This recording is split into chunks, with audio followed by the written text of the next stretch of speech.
KPCC നേതൃത്വം വളരെ ദുർബലമായ അവസ്ഥയിൽ കൂടെ കടന്നു പോയിക്കൊണ്ടിരിക്കുക. കഴിഞ്ഞ 2 മാസമായിട്ട് നാഥനില്ലാതെ കിടക്കുന്നു.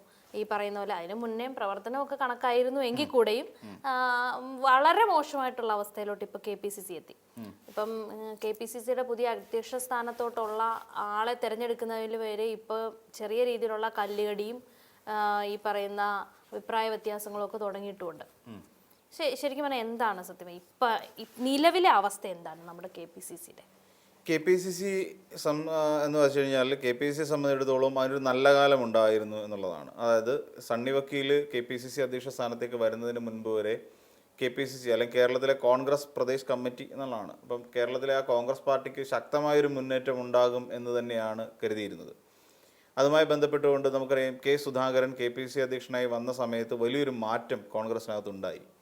അദ്ദേഹം ഈ അച്ചടക്ക നടപടി, സെമി കേഡർ സ്വഭാവത്തോടു കൂടി പാർട്ടിയെ മാറ്റുക. സെമി കേഡർ സ്വഭാവം എന്ന് പറഞ്ഞാൽ ഈ പറയുന്ന പോലുള്ള വാലാകോല പരിപാടിയൊന്നുമില്ല. അവിടെ വളരെ കൃത്യമായി മുന്നോട്ട് പോകുന്ന അച്ചടക്കം വേണ്ടി വളരെ പ്രധാനപ്പെട്ട ഒന്നാണ്. കേഡർ സംവിധാനമുള്ള പാർട്ടികളിൽ 2 പാർട്ടികളാണ് ഇന്ന് കേഡർ സംവിധാനത്തോടു കൂടി പോകുന്നത്. ഒന്ന് CPM ഉം മറ്റൊന്ന് BJP യും. ഇത് കേഡർ സ്വഭാവമുള്ള പാർട്ടികളാണ്. അപ്പോൾ അതിൻ്റെ താഴെ തട്ട് മുതൽ ഇതിന് വേണ്ട നടപടിക്രമങ്ങൾ പൂർത്തീകരിക്കണം. ഇതുമായി ബന്ധപ്പെട്ടുകൊണ്ട് CUC, അതായത് കോൺഗ്രസ് യൂണിറ്റ് കമ്മിറ്റി എന്ന് പറയുന്ന ഒരു കമ്മിറ്റി കൊണ്ടുവരണം. അപ്പം എന്താണെന്ന് ചോദിച്ചു കഴിഞ്ഞാൽ ഇപ്പോൾ ബ്രാഞ്ച് കമ്മിറ്റി ഉണ്ട്. ബ്രാഞ്ച് കമ്മിറ്റി എന്നങ്ങോട്ട് മേലോട്ട് വന്ന് ഇങ്ങനെ ഓരോ കമ്മിറ്റികളായിട്ട് രൂപീകരിച്ചിട്ടാണ് CPMകാർ അവരുടെ സംഘടന ഇത് ഉറപ്പാക്കുന്നത്. ഇതിന് പകരം ഇപ്പോൾ DYFI എന്ന് പറയുന്നൊരു അവരുടെ യൂത്ത് സംഘടന, DYFIക്ക് യൂണിറ്റ് കമ്മിറ്റി മുതൽ മേലോട്ട് അതുമുണ്ട്. അപ്പം അതിന് പകരം branch committee, local committee, area committee എന്ന് പറയുന്ന ഒരു തലത്തിലാണ് അവർ പോകുന്നത്. ഇങ്ങനെ ഒരു സംവിധാനം അക്ഷരാർത്ഥത്തിൽ യൂത്ത് കോൺഗ്രസിനെ സംബന്ധിച്ചിടത്തോളം നമുക്ക് പറഞ്ഞ് അവകാശപ്പെടാനില്ല.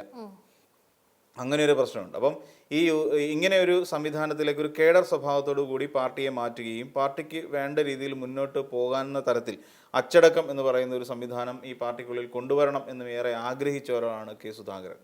ദൗർഭാഗ്യവശാൽ അദ്ദേഹത്തിൻ്റെ പല നടപടിക്രമങ്ങളിൽ കാരണമായിരിക്കാം, അല്ലെങ്കിൽ പാർട്ടിയിലെ ഗ്രൂപ്പ് പോര്. അപ്പോൾ ഈ കേഡർ സ്വഭാവത്തിലേക്കും അച്ചടക്കത്തിലേക്കും വന്നു കഴിയുമ്പോൾ ഏറെക്കുറെ ഈ ഗ്രൂപ്പ് വൈരം ഒഴിവാകും പാർട്ടിക്കുള്ളിൽ. അപ്പോൾ എല്ലാം ഒരേ ഏകതാനതയോടുകൂടി ഒരേ മനസ്സോടുകൂടി പ്രവർത്തിക്കുന്ന ഒരു തലത്തിലേക്ക് അത് മാറുകയും ചെയ്യും. എന്നാൽ ഇത്തവണ ഇതൊന്നും നടപ്പിലാക്കാൻ സുധാകരനെ കൊണ്ട് കഴിഞ്ഞില്ല എന്നുള്ളതാണ് കാര്യം. കോൺഗ്രസ് എന്ന് പറയുന്ന പാർട്ടി എല്ലാ കാലത്തും ഒരേ ദിശയിൽ യാത്ര ചെയ്യുന്നതാണ് എന്നിവർ കരുതി. അപ്പോൾ അതുകൊണ്ട് തന്നെ കോൺഗ്രസ് എന്ന് പറയുന്ന ഒരു പാർട്ടിക്ക് വലിയ ദോഷങ്ങൾ ഉണ്ടായി എന്നുള്ളതാണ് യാഥാർത്ഥ്യം. അതിനുശേഷം ഇവർ തമ്മിലുള്ള VD സതീശനും സുധാകരനും തമ്മിലുള്ള വടംവലിയിൽ പരാജയപ്പെട്ടു പോയത് സുധാകരനും ഒടുവിൽ ആ സ്ഥാനത്തേക്ക് സുധാകരൻ തന്നെ വളർത്തിക്കൊണ്ടുവരികയും അനുയായിയാക്കുകയും ചേർത്ത് മുന്നോട്ട് കൊണ്ടുപോവുകയും ചെയ്ത ഒരാളാണ് നമ്മുടെ സണ്ണി വക്കീൽ.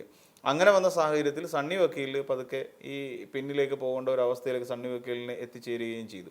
അങ്ങനെ സണ്ണി വക്കീലിനെ സംബന്ധിച്ചിടത്തോളം അദ്ദേഹം ആ ഒരു സ്ഥാനത്ത് അർഹനാണോ എന്ന് ചോദിച്ചാൽ എനിക്ക് തോന്നുന്നില്ല അദ്ദേഹം അർഹനാണെന്ന്. സുധാകരൻ ഇരുന്ന ഒരു കസേരയിൽ ഇരിക്കാനുള്ള യോഗ്യത സണ്ണി വക്കീലിനുണ്ടോ എന്നുള്ളത് ഒന്നുകൂടെ ചിന്തിക്കേണ്ടി വരും. കാര്യം KPCC എന്ന് പറഞ്ഞാൽ ഒരുപാട് മഹാരഥന്മാരിരുന്ന സ്ഥാനമാണ്. അപ്പം അത്തരം അങ്ങനെയുള്ള ഒരു സ്ഥാനത്തേക്ക് സണ്ണി ജോസഫിനെ പോലെ ഒരാൾ വന്നതുകൊണ്ട് പ്രത്യേകിച്ച് മാറ്റമൊന്നും പാർട്ടിക്ക് ഉണ്ടായില്ല. പാർട്ടി ജയിച്ചു എന്ന് പറയുന്നത് ആ പാർട്ടി ജയിച്ചതിൻ്റെ പിന്നിൽ വേറെ എന്തൊക്കെയാണ് എന്നുള്ളതാണ്. ആ പാർട്ടിയെ ജയിപ്പിച്ചത് ഒരിക്കലും ഈ പറയുന്ന സണ്ണി ജോസഫിൻ്റെ കഴിവുകൊണ്ടൊന്നും അല്ല പാർട്ടി ജയിച്ചത്. കോൺഗ്രസ് ജയിച്ചതിന് പ്രധാനപ്പെട്ട കാരണങ്ങൾ പലതുണ്ട്. ഒന്ന് ഭരണവിരുദ്ധ വികാരം എന്ന് പറയുന്ന ഒരു വലിയ സംഭവം കേരളത്തിൽ കൊണ്ടെത്തിക്കാൻ കഴിഞ്ഞു. ഒരു ഇടതുപക്ഷത്തിനെതിരായിട്ടുള്ള ശക്തമായൊരു വികാരം ജനിപ്പിക്കാൻ VD സതീശൻ നടത്തിയിട്ടുള്ള പരിശ്രമങ്ങളൊക്കെ വലിയ പങ്ക് വഹിച്ചിട്ടുണ്ട്. അല്ലാതെ ഒരു KPCC അധ്യക്ഷൻ വിചാരിച്ചിട്ടൊന്നും അല്ല ഇവിടെ ഇത്രയും ആൾക്കാർക്ക് അവിടെ ഇതുണ്ടായത്. എന്നിട്ട് ഈ KPCC അധ്യക്ഷൻ ഗ്രൂപ്പിസത്തെ പ്രോത്സാഹിപ്പിക്കുകയല്ലേ ചെയ്ത്. VD സതീശൻ മുഖ്യമന്ത്രി ആവുന്ന സമയത്ത് സണ്ണി വക്കീൽ ആർക്കൊപ്പം നിന്ന് KC വേണുഗോപാൽ എന്ന് പറയുന്ന ഹൈക്കമാൻഡിനൊപ്പം നിന്നത്. ഈ MLA മാരെ ഓരോന്നായിട്ട് കണ്ട സമയത്ത് എഴുതി കൊടുത്ത പേരിനകത്ത് പോലും ഈ പറയുന്ന സണ്ണി വക്കീൽ കൃത്യമായിട്ട് KCക്ക് അനുകൂലമായിട്ടില്ലേ വോട്ട് രേഖപ്പെടുത്തിയത്. അപ്പം അതിൽ നിന്നൊരു പക്ഷേ അങ്ങനെ KPCC അധ്യക്ഷൻ എന്നുള്ള നിലയിൽ നിന്നുകൊണ്ട് ഒരു പക്ഷേ അതിൽ നിന്ന് മാറി നിൽക്കേണ്ട ഒരാളായിരുന്നു സണ്ണി വക്കീൽ. പക്ഷേ അദ്ദേഹം അതിന് ശ്രമിച്ചില്ല. അദ്ദേഹം ഒരു ഗ്രൂപ്പിസത്തെ പ്രോത്സാഹിപ്പിക്കുന്ന തരത്തിലേക്ക് മാറുകയും ചെയ്തു. തെന്നല ബാലകൃഷ്ണപിള്ള എന്ന് ഇരിക്കുന്ന കാലഘട്ടത്തിൽ അദ്ദേഹം യശശരീരനാണ്, അദ്ദേഹം മരണപ്പെട്ടു പോയല്ലോ. അപ്പോൾ തെന്നല ബാലകൃഷ്ണപിള്ള KPCC അധ്യക്ഷനായിരിക്കുന്ന സമയത്ത് ശരിക്കും പറഞ്ഞാൽ അവിടെ ഇതിനെ എങ്ങനെ ഗ്രൂപ്പില്ലാതെ കോൺഗ്രസ് പാർട്ടിയെ മുന്നോട്ട് കൊണ്ടുപോകാം എന്നുള്ളതിനെക്കുറിച്ചായിരുന്നു അദ്ദേഹം ചർച്ച ചെയ്തത്. അപ്പോൾ ഗ്രൂപ്പിസം എന്ന് പറയുന്ന അവസാനിപ്പിക്കാൻ വേണ്ടിയിട്ടുള്ള ചില നീക്കങ്ങൾ ഈ പറയുന്ന തെന്നല ബാലകൃഷ്ണപിള്ളയുടെ ഭാഗത്ത് നിന്നും ഉണ്ടായത് വലിയ തോതിൽ ശ്രദ്ധിക്കപ്പെട്ടിരുന്നു എന്നുള്ളതാണ്. അപ്പോൾ ഇപ്പോഴത്തേക്ക് എത്തി നോക്കുമ്പോൾ ശരിക്കും പറഞ്ഞു കഴിഞ്ഞാൽ ശരിക്കും സണ്ണി ജോസഫ് എന്ന് പറയുന്ന ഒരാൾക്ക് ഇപ്പോൾ മന്ത്രിയായെങ്കിൽ തന്നെ എന്താ ഇന്ന് വന്നിട്ട് പറയുന്നത് 25 കോടിയുടെ നഷ്ടമാണ് KSEBിക്ക് ഉണ്ടായിട്ടുള്ളത്, അതുപോലെ വൈദ്യുതി പ്രതിസന്ധി രൂക്ഷമാണ്, അങ്ങനെ തുടങ്ങിയ കാര്യങ്ങളൊക്കെ പറഞ്ഞുകൊണ്ടിരിക്കുന്നതിൽ തന്നെയും വലിയ കാര്യമായിട്ട് പാർട്ടിയെ മുന്നോട്ട് കൊണ്ടുപോകാനൊന്നും സണ്ണി വക്കീലിനെ കൊണ്ട് കഴിയില്ല. അതിനുള്ള ആംബിയർ ഇല്ല. കാരണം എന്ന് വെച്ച് കഴിഞ്ഞാൽ സണ്ണി ജോസഫ് എന്ന് പറയുന്ന KPC അധ്യക്ഷൻ നിൽക്കുന്ന സമയത്ത് തന്നേക്കാൾ മികച്ച നേതാക്കന്മാരാണ് മുന്നിൽ നിൽക്കുന്നത്. രമേശ് ചെന്നിത്തല ആകട്ടെ, VD സതീശനാകട്ടെ, അങ്ങനെ നമ്മൾ നോക്കിക്കഴിഞ്ഞാൽ ഒട്ടുമിക്ക ആളുകളും ശരിക്കും പറഞ്ഞാൽ സണ്ണി വക്കീലിനെക്കാട്ടിലും മേളിൽ നിൽക്കുന്ന ആൾക്കാരാണ്. സണ്ണി ജോസഫ് എന്ന് പറയുന്ന KPC അധ്യക്ഷനെ നിയന്ത്രിക്കാൻ കഴിയാത്ത അത്രയും ഉയരത്തിൽ നിൽക്കുന്ന ആളുകൾ, അവരെ ഒന്നും ചെയ്യാൻ തൽക്കാലം കഴിയാത്തൊരവസ്ഥ വന്നു. അപ്പോൾ ദുർബലപ്പെട്ട ഒരവസ്ഥയിലേക്ക് ഇപ്പം ശരിക്കും പറഞ്ഞാൽ ഒറ്റടിക്ക് പറഞ്ഞാൽ ഒരു പഴയ വാക്ക് കടമെടുത്തു കഴിഞ്ഞാൽ നാഥനില്ല കളരി എന്നുള്ള നിലയിലേക്ക് KPCC മാറിക്കഴിഞ്ഞിരിക്കുന്നു എന്നുള്ളതാണ് ഏറ്റവും പ്രധാനപ്പെട്ട ഒരു കാരണം. എന്നാൽ അണിയറയിൽ ചില നീക്കങ്ങൾ നടക്കുന്നുണ്ട്. ഇപ്പം ഹൈക്കമാൻഡിനെ സംബന്ധിച്ചിടത്തോളം ഹൈക്കമാൻഡിൽ ചില നീക്കങ്ങളൊക്കെ നടക്കുന്നുണ്ട്. അവിടെ പലരും ഇപ്പം നേരത്തെ നമുക്കറിയാവുന്ന പോലെ ഒരു സാധ്യത പട്ടിക എന്ന് പറഞ്ഞു കഴിഞ്ഞാൽ ഏറ്റവും കൂടുതൽ സാധ്യത നിലനിൽക്കുന്ന ഒന്ന് നമ്മുടെ ഷാഫി പറമ്പിൽ തന്നെയാണ്. ഷാഫി പറമ്പിൽ KPC അധ്യക്ഷ സ്ഥാനത്തേക്ക് ഉപാധ്യക്ഷനാണ് ഇപ്പോൾ. അപ്പോൾ ഉപാധ്യക്ഷനായിരിക്കുന്ന സാഹചര്യത്തിൽ ഈ പറയുന്ന പിന്നെ ഷാഫി പറമ്പിൽ KPC അധ്യക്ഷ സ്ഥാനത്തേക്ക് വന്നു കഴിഞ്ഞാൽ അത് വലിയൊരു മാറ്റമായിരിക്കും. ശരിക്കും ഒരു ബെഞ്ച് മാർക്ക് പോലെയൊക്കെ ഫീൽ ചെയ്യും. പക്ഷേ എന്നിരുന്നാൽ അതിന് വേണ്ടിയിട്ടുള്ള നീക്കമാണ് നടത്തിക്കൊണ്ട്. പക്ഷേ ആ നീക്കത്തിന് പിന്നിൽ വേറൊരു പൊളിറ്റിക്കൽ അജണ്ട വേണുഗോപാലിന് നടപ്പിലാക്കാനുണ്ട്. അതായത് കേരളത്തിലെ ഇപ്പോഴത്തെ UDF ഭരണത്തെ അസ്ഥിരപ്പെടുത്താൻ വേണ്ടി അത് ഉപകരിക്കുക എന്നുള്ളതാണ്. എല്ലാ കാലത്തും ഒരു സർക്കാർ അധികാരത്തിലിരിക്കുന്ന സമയത്ത് എല്ലാ കാലത്തും ആ സർക്കാരിനെ അസ്ഥിരപ്പെടുത്തിയിട്ടുള്ളത് ആ സർക്കാരിൻ്റെ മുന്നിൽ നിന്ന് നയിക്കുന്ന കോൺഗ്രസിൻ്റെ അധ്യക്ഷന്മാർ തന്നെയാണ്. നമുക്കറിയാം ഉമ്മൻചാണ്ടിയെ അസ്ഥിരപ്പെടുത്താൻ മുൻകൈ എടുത്തത് നമുക്കറിയാം VM സുധീരനാണ്. VM സുധീരൻ മദ്യനയവുമായി ബന്ധപ്പെട്ടുകൊണ്ട് VM സുധീരൻ്റെ വിമർശനങ്ങളുമൊക്കെ പിന്നെ ഉമ്മൻചാണ്ടിയെ തകർക്കുന്നതിനൊക്കെ കാരണമായി തീർന്നു. അപ്പോൾ ഉമ്മൻചാണ്ടിയും സുധീരനും തമ്മിൽ ഒരു വല്ലാത്ത വടംവലി നടക്കുന്ന ഒരു സാഹചര്യം വരെ സംസ്ഥാനത്തിനകത്ത് ഉണ്ടായി എന്നുള്ളത് വലിയ തോതിൽ ചർച്ച ചെയ്യപ്പെട്ട കാര്യമാണ്. അതുകൊണ്ട് തന്നെ ഒരു സംസ്ഥാനത്തെ ഭരണത്തെ അസ്ഥിരപ്പെടുത്താൻ അവിടുത്തെ KPC അധ്യക്ഷന് കഴിയുമെന്നുള്ള കാര്യത്തിൽ യാതൊരു തർക്കവുമില്ല. അങ്ങനെ നോക്കിക്കഴിഞ്ഞാൽ ഈ പറയുന്ന ഈ VD സതീഷ് ഷാഫി പറമ്പിൽ ഇവിടേക്ക് വരുമ്പോൾ അത് സംസ്ഥാനത്തിൻ്റെ ഭരണത്തെ വല്ലാണ്ട് അങ്ങ് അസ്ഥിരപ്പെടുത്താനുള്ള സാധ്യതകളേറെയാണ്. കാരണം ഗ്രൂപ്പിസം എന്ന് പറയുന്നത് ഇപ്പം വളരെ ശക്തമായി നിലനിൽക്കുകയാണ്. ഇപ്പം KC വേണുഗോപാലിൻ്റെതായ ഒരു ഗ്രൂപ്പ് ഇത് നിലവിലുണ്ട്. അപ്പം KC വേണുഗോപാലിനെ സംബന്ധിച്ചിടത്തോളം എതിർചേരിയിൽ നിൽക്കുന്ന ഒരാളാണ് VD സതീശൻ. അപ്പം സ്വാഭാവികമായിട്ടും അതിന് ബുദ്ധിമുട്ടുണ്ടാകാനുള്ള സാധ്യത വളരെ കൂടുതലാണ്.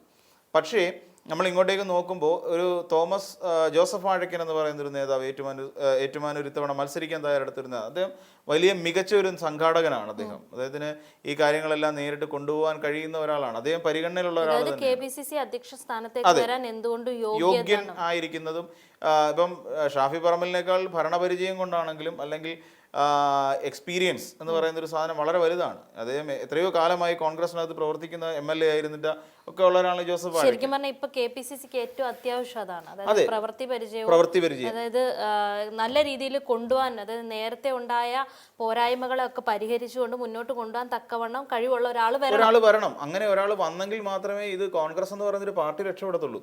അല്ലാത്ത ഇപ്പം നിലവിലുള്ള ഗുണമെന്ന് വെച്ച് കഴിഞ്ഞാൽ ഇപ്പം ഭരണം കയ്യിലിരിപ്പുണ്ട് എന്ന് പറയുന്ന ഒരു മെച്ചം മാത്രമേ ഉള്ളൂ.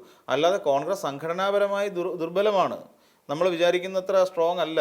ഇപ്പോഴും ഈ പറയുന്ന പോലെ ഞാൻ നേരത്തെ നമ്മൾ സംസാരിക്കുന്ന കൂട്ടത്തിൽ പറഞ്ഞതുപോലെ നാളെ എന്ത് സംഭവിക്കും നമ്മുടെ സർക്കാരിനെന്ന് പോലും നമുക്ക് അറിയില്ല. കാര്യം KPC അധ്യക്ഷൻ എന്ന് പറഞ്ഞാൽ അതിന് സർക്കാരിനെ പിന്തുണയ്ക്കുന്ന ഒരാളായും ഇരിക്കണം.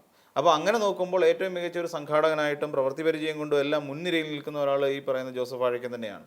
തന്നെയുമല്ല, ജോസഫ് വാഴക്കനോട് പാർട്ടി വലിയ ഒരു ദുഷ്ടത കാണിച്ചു എന്നുള്ളതാണ്. ഈ കഴിഞ്ഞ തെരഞ്ഞെടുപ്പുമായി ബന്ധപ്പെട്ടുകൊണ്ട് ഏറ്റുമാനൂർ സീറ്റിൽ ജോസഫ് വാഴക്കൻ മത്സരിക്കാൻ വേണ്ടിയിട്ട് എല്ലാ പരിപാടികളും പൂർത്തിയാക്കിയതാണ്. ഏറ്റുമാനൂരിലേക്ക് പോസ്റ്റർ അച്ചടിച്ച്, കാര്യം പുള്ളിക്ക് ഒരു താല്പര്യമുണ്ടായിരുന്നു. താല്പര്യം എന്ന് മാത്രമല്ല, അദ്ദേഹം മത്സരിച്ചോളൂ എന്ന് തന്നെ ആദ്യഘട്ടത്തിൽ പറഞ്ഞ ഒരു സാഹചര്യം ഉണ്ടായി. പുള്ളി പോസ്റ്റർ വരെ അടിച്ചു വെച്ച് ഏറ്റവും ഒടുവിൽ ജോസഫ് വാഴക്കന് സീറ്റ് നിഷേധിച്ചു. ഹൈക്കമാൻഡ് സീറ്റ് നിഷേധിച്ച സമയത്ത് പറഞ്ഞ് ഇത് ശരിയായ നടപടിയല്ല എന്ന് തന്നെ കൃത്യമായി, അതായത് കോൺഗ്രസ് ഏറ്റുമാനൂർ സീറ്റ് തിരിച്ചെടുക്കാൻ വേണ്ടി തീരുമാനിച്ചിരുന്ന സാഹചര്യം. അപ്പോൾ പറഞ്ഞ് ഇത് ശരിയായ നടപടിയല്ല എന്ന് അദ്ദേഹം പറഞ്ഞു. അദ്ദേഹം പാർട്ടി വിടും എന്ന് പറയുന്ന ഒരു നിലവരെ ഉണ്ടായി. എന്നിട്ടും പക്ഷേ പുള്ളി ഉറച്ചു നിന്നു. ആ സമയത്ത് KC വേണുഗോപാൽ തന്നെ നേരിട്ട് ഇടപെട്ടിട്ടാണ് അങ്ങനെയാണെങ്കിൽ നമ്മുടെ ജോസഫ് വാഴക്കനെ സംബന്ധിച്ചിടത്തോളം അദ്ദേഹത്തെ ഇതിനകത്തേക്ക്, അതായത് മികച്ച ഒരു പദവി തന്നെ അദ്ദേഹത്തിന് നൽകാമെന്ന് പറയുന്ന ഒരു വലിയ ഉറപ്പ് ഉണ്ട്. വേറെ ബാക്കിയുള്ള ഇപ്പം ഷാഫി പറമ്പിലിന് ഇരട്ട പദവി എന്ന് പറയുന്ന ഒരു പ്രശ്നം വരും. ഷാഫി പറമ്പിലാണെങ്കിൽ ഇരട്ട പദവി എന്ന് വെച്ചാൽ അദ്ദേഹം എം പി ആണ്. അപ്പം എം പി ആയിരിക്കുകയും KPCC അധ്യക്ഷനായിരിക്കുക എന്ന് പറഞ്ഞാൽ 2 പദവി ശരിയായ നടപടിയല്ല. ഇപ്പം കൊടിക്കുന്നിൽ സുരേഷ് പിന്നോക്ക വിഭാഗക്കാരൻ എന്നുള്ള നിലയിലാണ് കൊടിക്കുന്നിൽ സുരേഷ് മുന്നോട്ട് നിൽക്കുന്നത്. അപ്പോൾ അങ്ങനെ വരുമ്പോൾ കൊടിക്കുന്നിൽ സുരേഷിനെ സംബന്ധിച്ചിടത്തോളം ആ ഒരു പ്രതിസന്ധിയുണ്ട്. പുള്ളി എം പി ആണ്. അപ്പോൾ അത് എം പി ആയിരിക്കുന്ന ഒരാളെ വീണ്ടും കൊണ്ടുവന്ന് മത്സരിപ്പിക്കേണ്ട ആവശ്യമുണ്ടോ? ഇല്ല. ഇവിടെ കൊണ്ടുവന്ന് KPCC അധ്യക്ഷനാക്കേണ്ട ആവശ്യമില്ല. പിന്നെ അതുപോലെ ഇപ്പം അതിനുവേണ്ടി ശ്രമിച്ചിരിക്കും. ഇപ്പം ബെന്നി ബെഹനാൻ അതിനുവേണ്ടി ശ്രമിക്കുന്നുണ്ട്. അപ്പോൾ അതിനേക്കാട്ടിലൊക്കെ എന്തുകൊണ്ടും മികച്ച ഒരു ഓപ്ഷൻ ഇപ്പോൾ പറയുന്ന പോലെ സാമുദായിക സമവാക്യങ്ങൾ നോക്കണം. സാമുദായിക സമവാക്യം നോക്കണമെന്നുണ്ടെങ്കിൽ തന്നെയും അതിന് ബെസ്റ്റായിട്ടുള്ളൊരു ഓപ്ഷൻ എന്ന് പറഞ്ഞാൽ ജോസഫ് വാഴക്കനാണ്.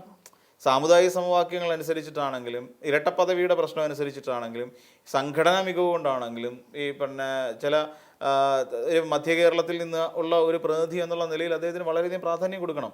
പ്രാധാന്യം കൊടുത്തുകൊണ്ട് അദ്ദേഹത്തിന് പ്രാധാന്യം കിട്ടാത്തതിന്റെ പ്രധാനപ്പെട്ട കാരണം ഇപ്പോൾ ശരിക്കും ഒരു നോമിനിയാണ് ആവശ്യം.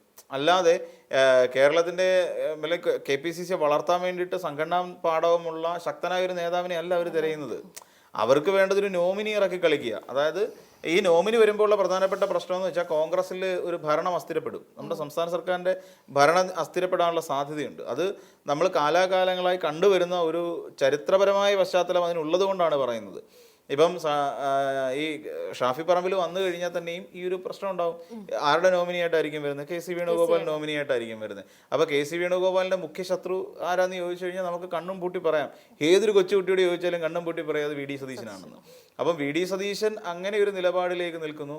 അപ്പം സതീശനെ പൂട്ടാൻ വേണ്ടി ഇയാളെ ഇറക്കുന്നു എന്നുള്ളതാണ് പിന്നെ ഷാഫി പറമ്പിൽ. അപ്പോഴും ഇരട്ടപ്പദവി എന്ന് പറയുന്നൊരു പ്രശ്നം ഉടലെടുക്കുക. അപ്പോൾ എന്തുകൊണ്ടും മികച്ച ഒരു നേതാവ് അല്ലെങ്കിൽ എന്ന് പറഞ്ഞു കഴിഞ്ഞാൽ ജോസഫ് വാഴക്കൻ തന്നെയാണ്. ജോസഫ് വാഴക്കൻ തന്നെ ഇത്തവണ KPCC അധ്യക്ഷനാകണം എന്നുള്ളത് തന്നെയാണ് നമ്മളെല്ലാവരും. ഈ കോൺഗ്രസിനോട് ആഭിമുഖ്യമുള്ള ഭരണം എങ്ങനെയും നിലനിന്ന് പോകണം എന്ന് ചിന്തിക്കുന്ന എല്ലാവരും കരുതുന്നത് അങ്ങനെ തന്നെയാണ്. കാരണം അദ്ദേഹത്തിനോട് പറഞ്ഞിട്ടുള്ള ചില വാക്കുകളുണ്ടെന്നേ.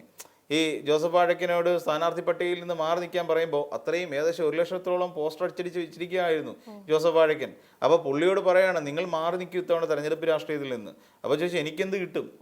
അപ്പോൾ സ്വാഭാവികമായിട്ടും തെരഞ്ഞെടുപ്പ് രാഷ്ട്രീയത്തിൽ നിന്ന് മാറി നിൽക്കുമ്പോൾ പുള്ളിക്ക് സംഘടനാപരമായ എന്തെങ്കിലും ചുമതല കൊടുക്കണം. അപ്പോൾ അന്നേരം പറഞ്ഞ് നിങ്ങൾക്ക് ഇതിലും വല്ല പദവികൾ ഞങ്ങൾ തരാം രാഷ്ട്രീയത്തിൽ എന്ന് പറഞ്ഞ് അദ്ദേഹത്തെ മാറ്റി നിർത്തുകയും ചെയ്ത് അത് അങ്ങേയറ്റത്ത് തോന്നിയ ദിവസമല്ലേ ശരിക്കും പറഞ്ഞാൽ കാണിച്ചു. അപ്പോൾ അതുകൊണ്ട് ഇത്തവണ KPCC അധ്യക്ഷ പദവി വരുന്ന സമയത്ത് സാമുദായിക സമവാക്യങ്ങൾ പരിഗണിക്കുമ്പോഴും രാഷ്ട്രീയ സമവാക്യങ്ങൾ പരിഗണിക്കുമ്പോഴും ജോസഫ് വാഴക്കനെ പരിഗണിക്കുന്നതായിരിക്കും ഉചിതമെന്നാണ് എൻ്റെ ഒരു അഭിപ്രായം.